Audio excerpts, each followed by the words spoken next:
But on that note, we are now heading into another panel session with Julie and Tim and Sarkis on the managed account reporting and benchmarking. So welcome to the stage. And just, highlight your socks if you've got, corporate socks on. Thank you, Francie, and thank you, Toby, Jenny, and IMAP for having us. Manage account benchmarking and, reporting and benchmarking. I'm delighted to have Sarkis, who is the principal consultant at Frontier Advisors, where they provide superannuation and other services, superannuation higher education institution consulting advice. And Tim Farrelly, principal at Farrelly's, who provides asset allocation research. Although, I forgot to mention independent you've put on your profile. And for those of us who know Tim for a while, he is definitely an independent thinker and will not hold back in his opinion. So this should be an interesting session. Before we get started with the questions, I will be setting the scene with a couple of slides, or maybe more than a couple. Oh, you guys know who S&P Dow Jones Indices is, and I guess if you don't know by now, you're in the wrong room. And I wasn't actually going to mention SPIVA today, so thank you to the earlier session for providing so much airtime on the SPIVA report. Okay, why should we examine benchmarks? Well, we know APRA has actually included trustee-directed choice portfolios in their performance assessment. And earlier this year, ASIC released Report 779. Who's actually read it? Show of hands. This is the highest number I've had in the room who's actually admitted to reading it. And that was really interesting because they examined the conduct of trustees, advisors, and licensees to understand why so many investors were still invested in persistently underperforming investment options. And they've actually raised the fact that there is, we could communicate better. There's a lack of transparency, but we could better explain performance.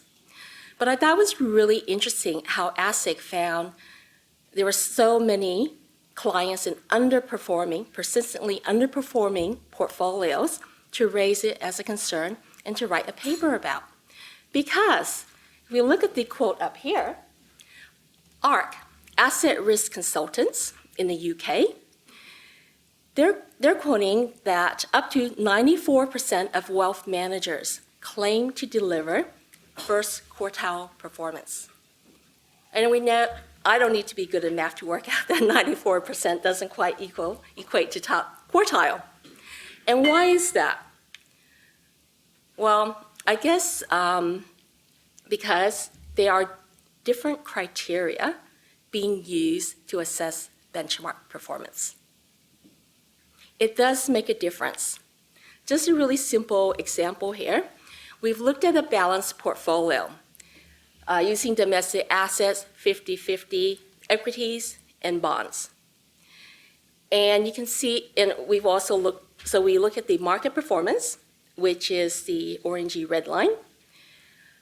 Looking at a peer group average, for those of you who don't think market performance may be the right way of assessing this. And also a CPI plus. In this case, we're using CPI plus 3%. So you are getting very different outcomes, and that's on a 5-year rolling basis. And that's pretty much the same example from a cumulative perspective over 10 years. So selecting the benchmark does matter. I think it's also important to mention that the CFA has global investment performance standards.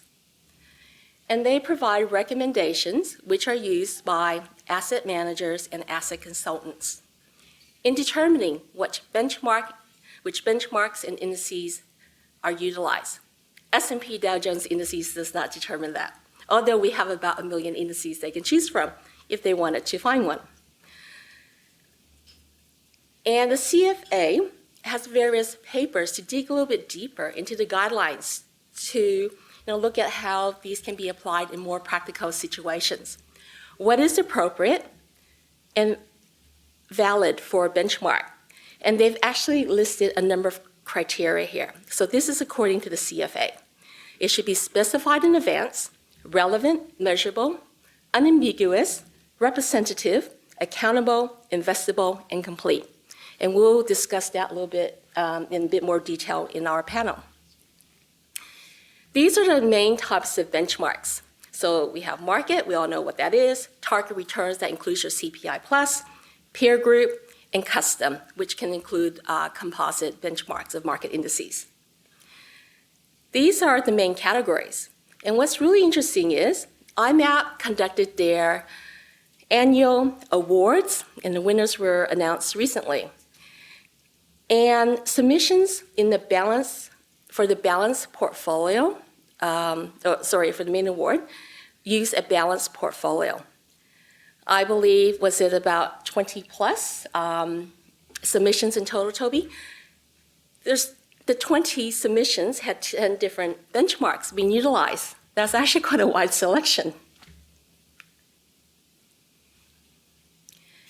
It's also worth noting, in regards to the various types of benchmarks, and this is again from the CFA's perspective, not S&P. They actually, there's one document which assessed the various types of benchmarks being used, and the market benchmark, which is actually the top one, achieving an investment return in excess of the policy set mixes return. They assess that as good. Using a peer benchmark, we're comparing to median funds in the peer group. They assess as poor, and a CPI plus benchmark as bad, again from a CFA's perspective. And in the presentation, the sources are provided, so you're welcome to read the many hundreds of pages included in these documents. And as mentioned earlier, ASIC report 779 came out earlier this year, and they provided a number of points to consider and a few do's and don'ts. This is not all of them, but a few which are relevant to our discussion today. Do monitor for underperformance, do take action in relation to underperforming options, and do communicate with members. Performance is discussed pretty much every day in our industry.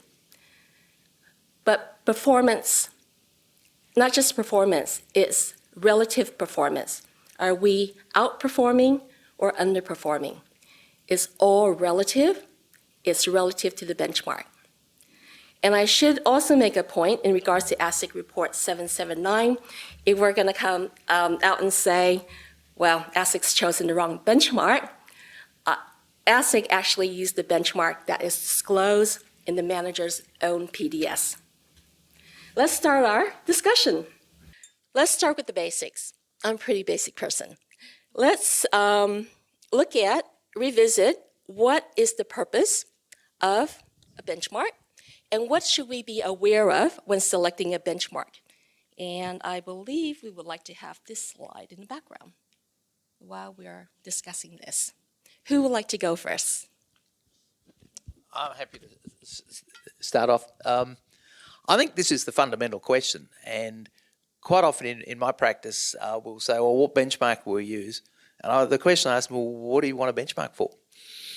And I think they're good things to have, but you've got to think of who is the target audience. So, for example, if it's the end investor, do I want a benchmark that I can say, well, how are we doing? What is the end investor interested in? None of this stuff.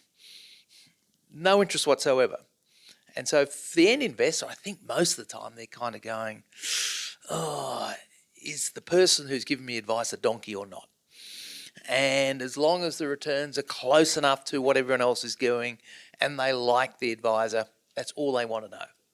And so I think at that level, the relevant piece, which I think is really important for an end investor, a reasonably unsophisticated investor, is just something like, how am I doing versus peers? If I'm a senior management, I've got a investment team working for me that are making decisions, I want something like this, the benchmark they've described here with the CFA. I want to see it, all of these things, and I want to know how my team doing. And if they're doing reasonably well, that's all I need to know. If I'm a member of this team, I want an entirely different set of benchmarks again. I want to be seeing what decisions have I made that have contributed to outperformance or underperformance. So how can I learn to do better? Now, there's three entirely different sets, but until you answer that question, what am I actually want to achieve with this benchmark and for who, I think you're in no position to start designing it. One thing I'd like to add to that, I think that was a really good comment. I just want to make a differentiation between objectives and benchmarks. So in the world that I'm from, we really focus on getting the investment strategy right, thinking about how to get that strategy right for the investor in mind. And the way we do that, and I'm sure, a lot of the advisors in this room do that as well, is by trying to determine what the investors or what the clients' objectives are. So these are return objectives, and often, and they should be, also including risk objectives as well. So when you have something that is, CPI plus 3 or CPI plus 4 or CPI plus 5, make sure it's combined with an appropriate and complementary risk objective. That is one of the inputs and an important input into formulating an appropriate strategic asset allocation or an appropriate strategy. Now, the objective comes before the strategy. When we look at benchmarks, Siri wants to participate as well. Sorry. Why not? They're always listening, right? So when we look at how do we actually assess that strategy, and is that strategy being implemented effectively and efficiently, then we can get into the benchmarks. And a common benchmark is a blended benchmark. So it's saying that if you have a 60% equities, 40% bonds portfolio, then maybe that should be benchmarked against the 60% equities, 40% bonds benchmark. The complication comes in when you start, getting into benchmarks, the underlying asset class benchmarks that are not investable. And investable is a key point. It's the only one that actually has a capital there on that slide. I think that's a really important distinction. That equities, bonds, cash, those benchmarks are all investable. Once you get into some of the liquid alternatives asset classes, some of the more alternative credit asset classes, they're not investable benchmarks. They're often benchmarked against like an aggregated peer benchmark. You kind of have issues like the HFRX indices, for example, when it comes to hedge funds and things like that. How is that benchmark built up, or how's that index built up? What's the composition like? How often does it change, et cetera, et cetera? Or you have some kind of cash plus as an alternative to, say, like a hedge fund index or something like that. So I think it's a really important distinction. It covers objectives and benchmarks, but that's probably just the main thing I'd add to the conversation so far. Okay, Yeah. Wonderful. Next question. There is actually, as we've seen, a wide range of benchmarks being used for multi-asset managed accounts. And that does differ from, say, what institutional asset owners and asset managers are using, because in the main, they are using market-based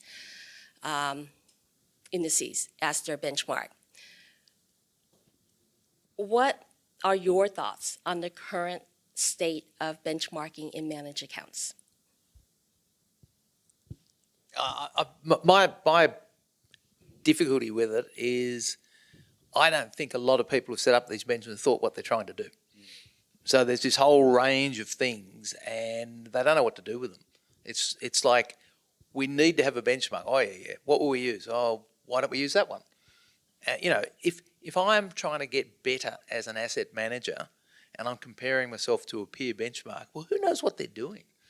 Like, what possible relevance is that to me? To me, it's completely insignificant. To my clients, my end investors, that's all they care about. How am I doing? Am I a donkey? That's all they want to know. And I think that's part of the reason you have that range of things is because people haven't really worked out what they're wanting to achieve with that benchmark. And so I'm a big favour of having multiple benchmarks for each party you're dealing with, something that's relevant to them. Yeah, with a time frame, with a set time frame as well. Yeah. And I think,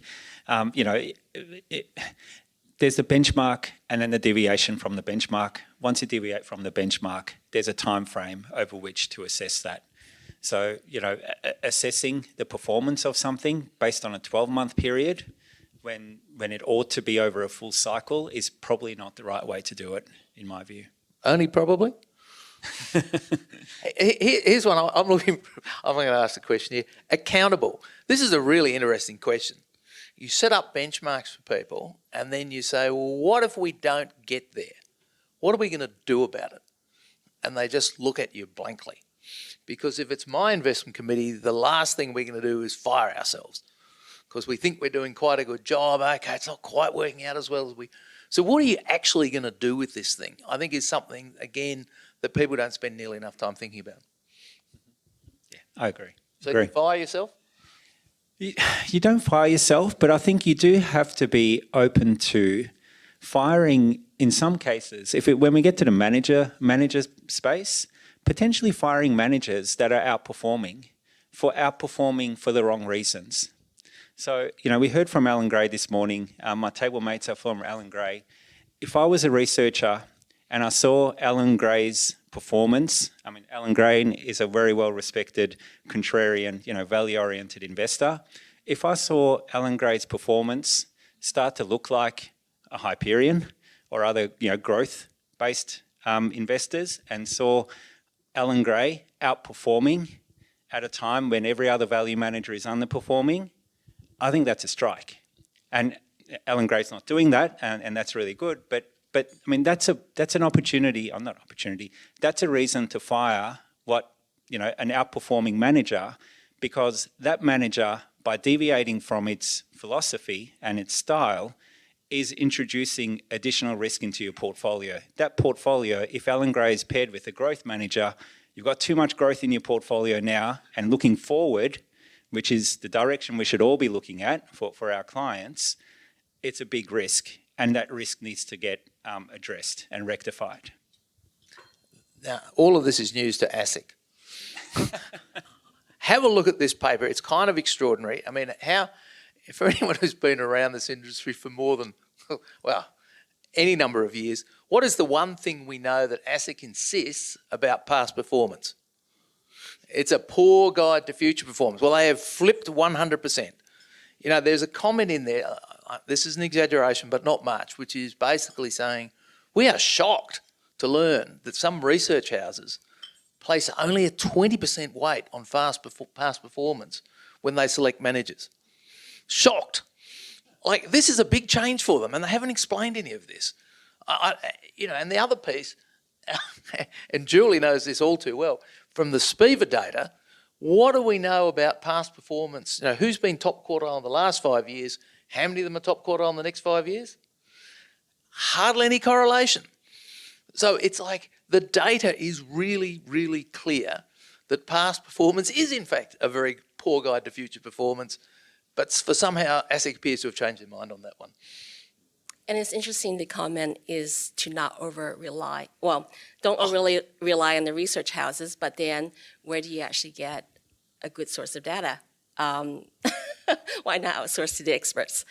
Can we just touch on this? This is kind of another interesting idea in here.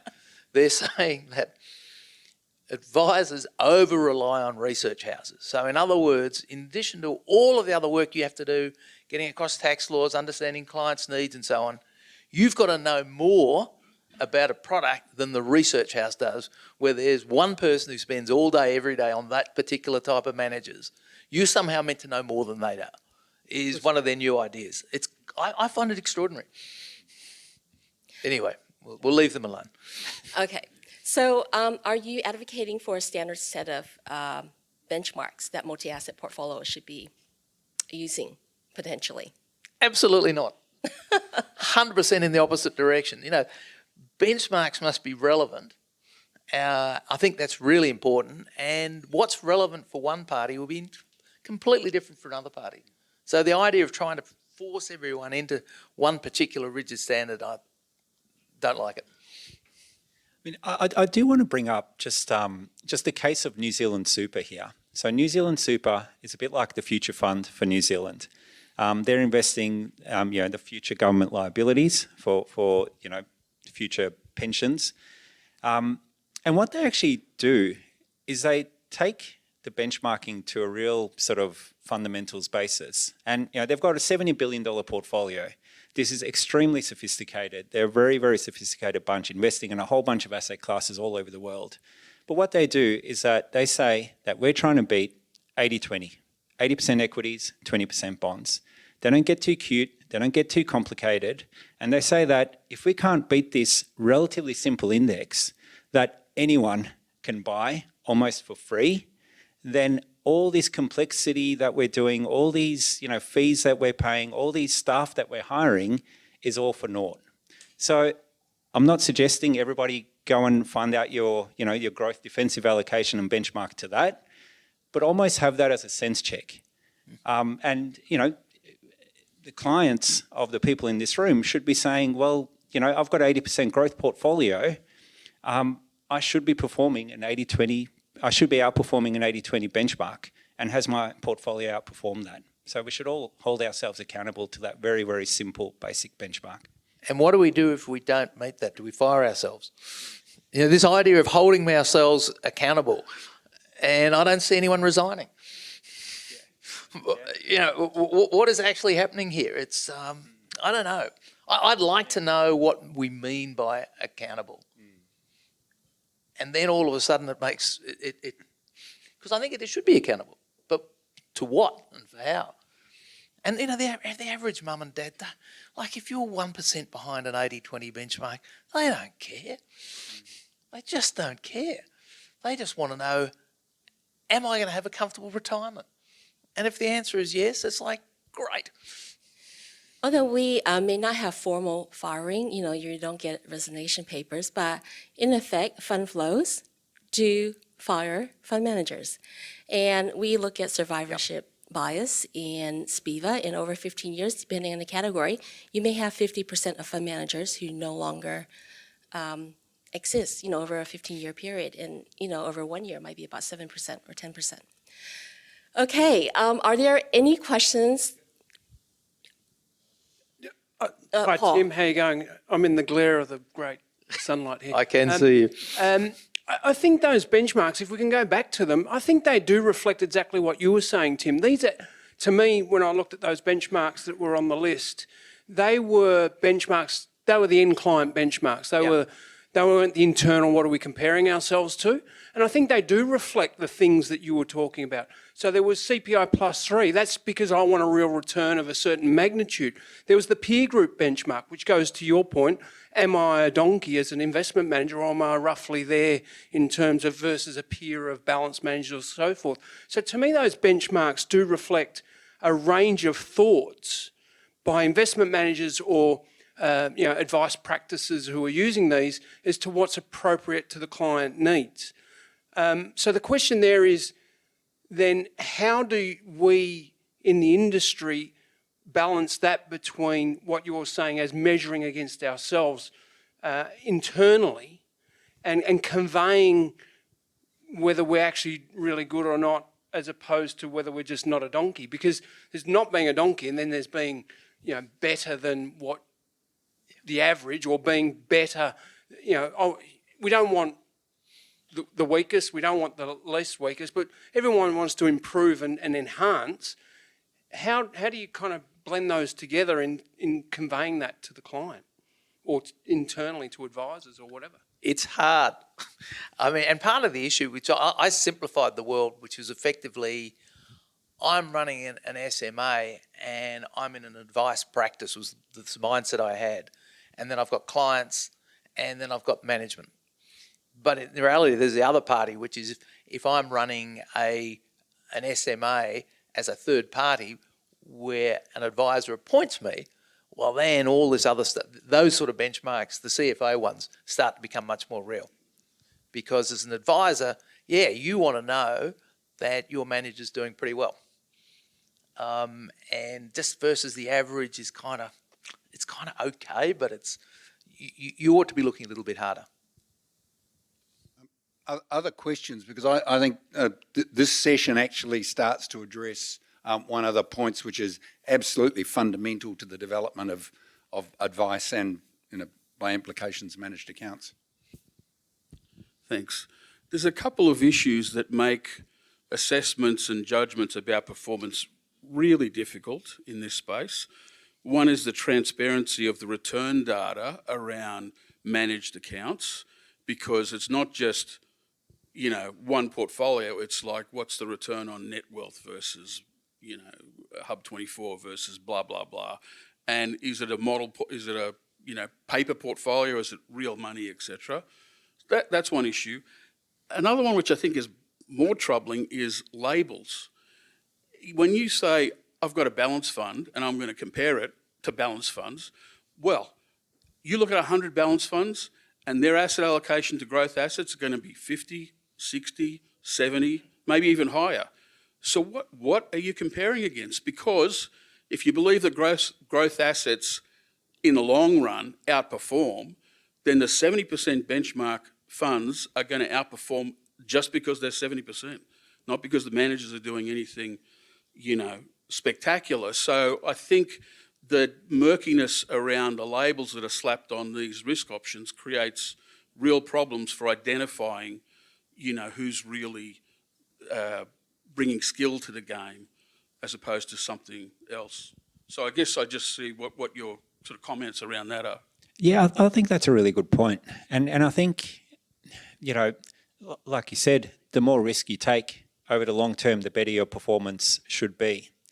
So if you're getting assessed on performance as your primary criteria, and the 779 in several occasions, and I've got it over there and it's highlighted, I can read you the actual wording, says multiple times that performance should be a primary consideration. That makes everything else secondary. Now, if performance is your primary consideration, you're probably going to move up that risk spectrum. Is that the best thing for your client? For example, if you're holding, property in your portfolio, and the role of property in your portfolio is potentially defensive. It's, super core, fantastic, buildings that are tenanted by, AAA tenants and things like that. That's not going to give you a very big return, but it's got a good role in the portfolio because it's defensive. That's going to push you into potentially switching out that property investment into going something that's value add, that's got development risk, construction risk, because you want to get that performance outcome over the long term. And that's one of my criticisms with this, with the 779. Tim's got a lot more. But This is not being recorded, is it? Straight back to asset Market Street, 100 Market Street, level 5. Go straight there. Do not pass go. Do not collect $200.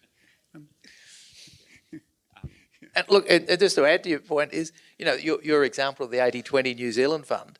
If I'm running that fund, my 20% fixed interest is all private credit. I'm getting bonds plus 5. I can do anything I like now in the equities, and I'm still probably ahead of the game. And there are ways to game the system. And Robbie, you're pointing them out. Like I call myself this whole idea of labels. Just get rid of them.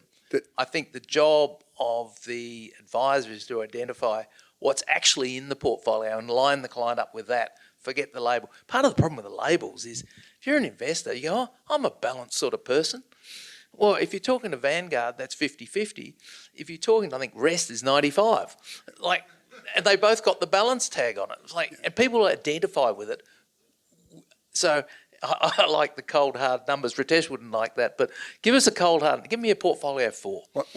There's a couple of questions from the live stream. One is, should advisors be required to disclose the benchmark of the managed accounts that they are putting their clients into? And I guess To who? to clients, should advisors be required to disclose that? And I guess to some extent that is dealt with through the PDS, if they're using an SMA. And another question is, pre-managed accounts, every portfolio was unique because an advisor put it together. Now we see platforms saying, yep, we'll run a managed account, an SMA program for you. You know, how does 5 portfolios sound? How consistent is that with delivering individual outcomes for clients? I can have a go at that. I mean, the whole, I mean, you know, there's you know, the attributes around efficiency, spending more time with your clients. There's pros and cons with moving to SMAs versus having every client with their own individual portfolio. And I think that's a decision that basically every practice needs to make and decide which way they go. Noting that the SMAs can be combined with additional investments to make those portfolios more unique. But I think it's a practice by practice consideration. I got to say, I struggle to see how an individual advisor can have 200 different products that their clients have got spread across the practice and still be giving every one of them the sufficient attention. So yeah, there's some give up, but geez, the gains are huge. Well, it looks like we can discuss this all day, but our time is up. Thank you very much for your attendance, and I'm sure we can further discussion elsewhere. Thank you.